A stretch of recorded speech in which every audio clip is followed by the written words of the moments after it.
Quran surah ke-89 Al-Fajr di ayat yang ke-1 ya. Sudah? Sampai ayat 3. Bismillahirrahmanirrahim. Wal fajr walayalin ashr wasyaf'i wal watr. Tambahkan satu ayat lagi, wal laili idza yasr. Baik, wal fajr, aku bersumpah demi waktu fajar. Di dalam Al-Quran kita temukan ragam sumpah yang langsung disampaikan oleh Allah Subhanahu wa ta'ala. Allah itu tidak bersumpah pun pasti yang difirmankan sudah penting. Dan sumpah itu ciri penegasan dan kesungguhan. Kalau dikaitkan dengan makhluk ada kesungguhan. Makanya kalau Anda ingin menguatkan sebuah pesan dan menunjukkan Anda serius, pakai sumpah ya. Besok ada ceramah Ustadz Adi di Masjid A. Wah, yang benar sumpah. Nah, dia. Nah, kata sumpah itu kan biasanya untuk menegaskan sebuah makna kan dan menunjukkan kesungguhan. Nah, Allah itu tidak bersumpah pun itu pasti sudah penting apa yang difirmankan. Apalagi kalau disertai dengan sumpah, maka pasti ada yang istimewa di dalamnya. Jadi kalau kita menemukan ayat dalam Al-Quran diawali dengan sumpah, ini menunjukkan pesan yang disampaikan di ayat itu tidak biasa, ada yang sangat penting, berbeda dengan pesan-pesan yang lainnya. Jelas sampai sini? Baik. Wal fajr, ciri sumpah pertama itu kalau ada di awal ayat. Ini secara umum ya. Dibuka dengan huruf waw. Ujung akhir kalimatnya, ujung kalimatnya itu harakatnya kasrah. Sudah? Misal, waw ketemu satu kalimat ujungnya kasrah. Wal fajri wal laili wasyamsi wadduha. Jadi setelah waw ada kalimat ujungnya kasrah. Nah itu diartikan wawnya sumpah. Qasam namanya, wawil qasam. Kalau sudah dibuka dengan seperti ini, artinya informasi yang disampaikan setelah huruf waw itu penting, tidak biasa. Wal fajr, aku bersumpah demi waktu fajar. Ada beberapa pendapat dari kalangan ulama tentang fajar yang dimaksudkan di ayat ini. Jadi di sini Allah bersumpah dengan 5 hal. Ada 5 sumpah. Aqsamun khamsah, kata para ulama, terdapat 5 sumpah di dalamnya. 1 wal fajar, demi waktu fajar. 2 walayalin ashr, dan 10 malam yang istimewa. 3 wasyaf'i, wasyaf'i, demi waktu genap. Kemudian 4 wal watr. 5 wal laili idza yasr. Ada 5 di sini disebutkan, menunjukkan ada 5 yang istimewa. Saking istimewanya dibuka oleh Allah Subhanahu wa taala dengan sumpah. Baik. 1 fajar. Secara cepat saja. Para ulama setidaknya menyebutkan secara umum ada 2 pemaknaan di kata fajar di sini. Yang pertama yang dimaksudkan setiap waktu fajar. Itu penting. Setiap waktu fajar dalam setiap hari. Jadi ada satu yang istimewa, waktunya di waktu fajar dari sekian perubahan waktu yang kita alami dalam sehari. Kan dari fajar nanti muncul ke pagi, pagi ke siang, siang ke sore, sore ke maghrib, maghrib ke malam kan. Nah dari perputaran waktu itu, di antara sekian banyak waktu, fajar itu istimewa. Karena itu Allah panggil kita untuk bisa menunaikan sholat di waktu fajar. Ya, hakikatnya bukan hanya sholatnya, ada waktu-waktu yang hanya dalam fajar itu yang nggak ditemukan keistimewaannya di waktu yang lain. Contoh, kita ambil ke ibadah ritual dulu. Salat di waktu fajar ini itu 2 rakaat sunnahnya saja. Sunnahnya, belum masuk ke fardunya. Itu nilainya disebutkan oleh Rasulullah SAW lebih baik daripada dunia dan seisinya. Raka'atul fajri khairum minad dunya wa ma fiha. Kalau Anda mampu menunaikan 2 rakaat fajar, itu yang dimaksud sunnahnya. 2 rakaat, tapi disebutkan kalimat fajarnya. Bukan zuhur, bukan asar, bukan maghrib, bukan isya. Dan dilakukannya sebelum salat fardunya untuk menunjukkan betapa pentingnya itu. Karena kalau orang tahu itu penting, pasti persiapan datang sebelumnya. Ya, Anda tahu di sini akan pengajian kan? Subuh kan? Subuhnya misalnya jam 4.35. Anda menjadikan pengajian itu sebagai hal yang prioritas. Kalau waktunya 4.35, datangnya jam berapa? Ada yang nginap, ada yang itikaf. Karena menjadikan itu penting. Kalau tak penting mungkin diabaikan. Nah, Allah menyatakan fajar itu penting. Jangan tinggal. Bahkan saking pentingnya, ada di antara hamba-hamba Allah yang menyiapkan waktu fajar itu bangun dari sebelumnya sampai warming up dulu. Pemanasan supaya subuhnya itu, fajarnya itu bisa optimal. Bangun dari malam, Pak. Ada yang menjelang fajar itu membiasakan hatinya supaya khusyuk. Sehingga saat sholat di waktu fajar sudah terkoneksi kepada Allah dengan baik. Cara menyiapkannya dengan istighfar. Waktu singkat menjelang fajar itu disebut sahar namanya. Jamaknya disebut ashar. Ada orang-orang yang kalau sudah tiba waktu ini, dia banyak istighfar, istighfar, istighfar, istighfar. Supaya hatinya lapang saat fajar tiba, terkoneksi sempurna kepada Allah. Sempurna. Nyambung.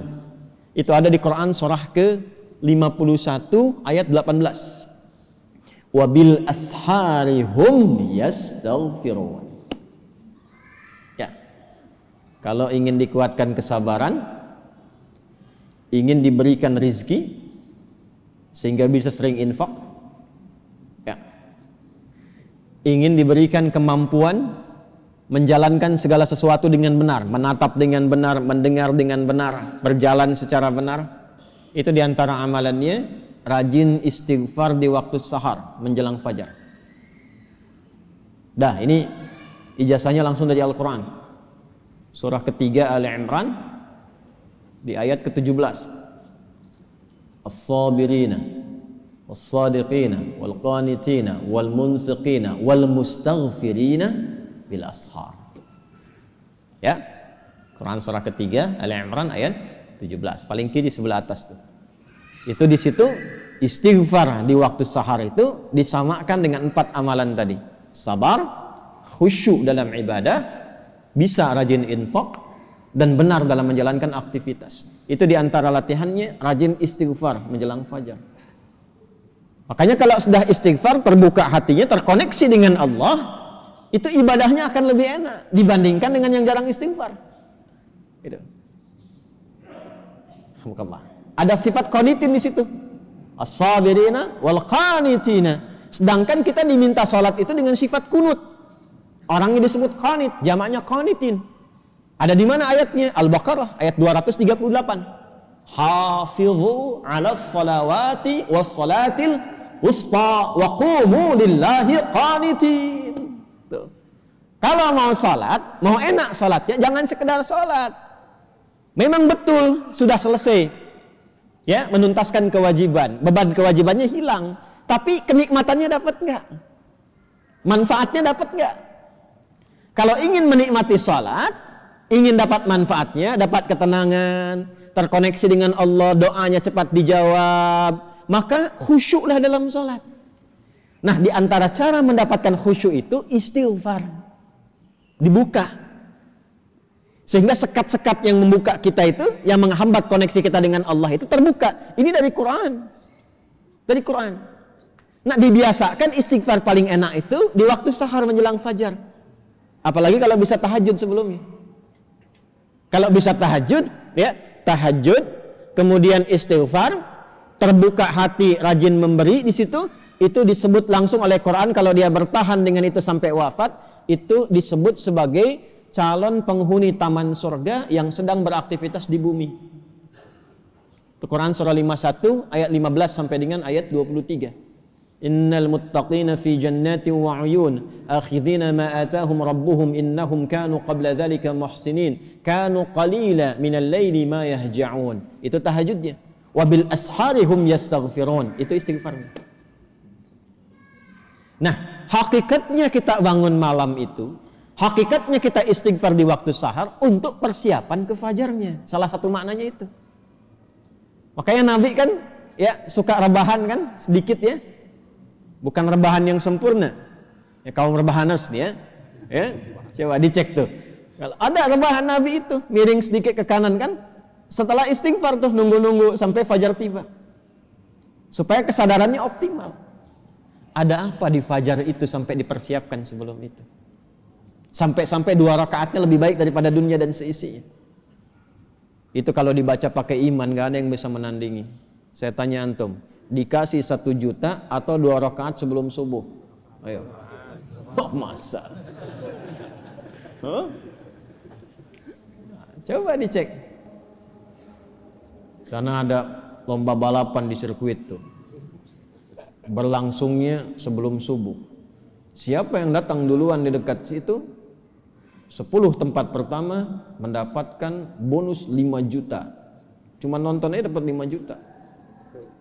Tawaran kedua, datang ke masjid, tunaikan 2 rakaat sebelum subuh, setelah azan tiba, dapat dunia dan seisinya, lebih baik daripada dunia dan seisinya. Pilih mana? Nonton di sirkuit atau 2 rakaat sebelum subuh? Tuh, makin pelan jawabannya. Karena babnya iman, bukan akal. Akal yang dibimbing oleh iman itu lebih tajam nanti cara berpikirnya. Mampir lu aja ke masjid, ntar balik lagi ke sana. Berarti ada yang penting. Kalau antum ingin latihan jadi orang baik atau anak pengen jadi baik tuh, konsistenkan subuh. Kayak ulama tuh enggak banyak ceramah, enggak banyak cakap, bilang subuh aja, konsisten. 40 hari subuh terus, ya. Sering begitu kan ya? Nah, itu saya bahas ilmunya sekarang. Dan itu dari Quran. Makanya agak aneh kalau rajin ta'lim, rajin saling mencela. Salat kok menjadi saling menuduh. Orang salat itu bersih hati. Orang ta'lim itu bersih jiwa. Nah, cara memulainya fajar. Kenapa Allah bersumpah dengan fajar? Karena Allah menginginkan hambanya jadi baik. Itu pesannya. Nanti sifatnya beda dengan zuhur, beda dengan asar, beda dengan maghrib, lain dengan isya. Fajar itu pembukanya. Karena itulah saat fajar dipanggil, iman kita terpancar. Makanya saat tidur kalau dengar adzan, itu kan terpancar kan, sudah adzan. Dan sekelebat itu ada yang meminta kita bangun tuh. Allahu Akbar, Allahu Akbar. Bangun tiba-tiba dengar adzan. Itu yang terpanggil imannya. Ketika cahaya iman itu merespon suara adzan, itulah fajar namanya. Dari maknawinya, dari segi waktu dia melatih keadaan kita jadi lebih baik, terkoneksi dengan Allah. Kalau sudah hatinya bersih, nyambung dengan Allah, doanya mustajab. Innallaha thayyibun la yaqbalu illa thayyibah. Kata Nabi demikian. Allah itu maha baik sehingga akan cepat menerima dari yang baik-baik. Hatinya sudah baik, sudah lapang, jauh dari maksiat, maka apapun yang dia minta dikabulkan oleh Allah Subhanahu wa taala. Karena itu saat-saat paling tepat untuk berdoa itu, memperbanyak doa itu saat fajar. Malaikat kumpul semua. Hadisnya sahih. Ya, inna malaikatal laili wa malaikatan nahar tajtami'u fi waqtil fajri atau kama qala Rasulullah sallallahu alaihi wasallam. Malaikat siang dan malam kumpul semua di waktu fajar. Alhamdulillah malaikat itu ghaib. Kalau tampak tak jadi kita ke masjid. Sayapnya banyak tuh. Siapa? Israel. Balik lagi. Kumpul semua. Nah, kalau sudah kumpul malaikat itu banyak berkahnya. Berkah itu ziyadatul khair, bertambah kebaikan. Kalau doa diaminkan. Kalau istighfar dimohonkan ampunan kepada Allah. Berkah lagi kalau subuh jamaah pengajian, berkah. Berkah lagi itu. Itu dari berangkat langsung malaikat memohonkan kepada Allah kebaikan. Hadisnya viral sahih di Ibnu Majah itu. Ya, dari Abu Darda radhiyallahu taala anhu. Qala Rasulullah sallallahu alaihi wasallam, "Man salaka tariqan yaltamisu fihi 'ilma sahhala lahu tariqan ila al-jannah, wa innal malaikata la tadau ajnihataha ridan li talibil ilmi." Orang mau berangkat menuntut ilmu, itu malaikat membentangkan sayap memohonkan kepada Allah ridha untuk orang itu. Berangkat dia ke masjid pas di waktu fajar, banyak sekali. Makanya kalau bapak ibu ke masjid waktu subuh nggak doa, rugi itu. Itu fajar.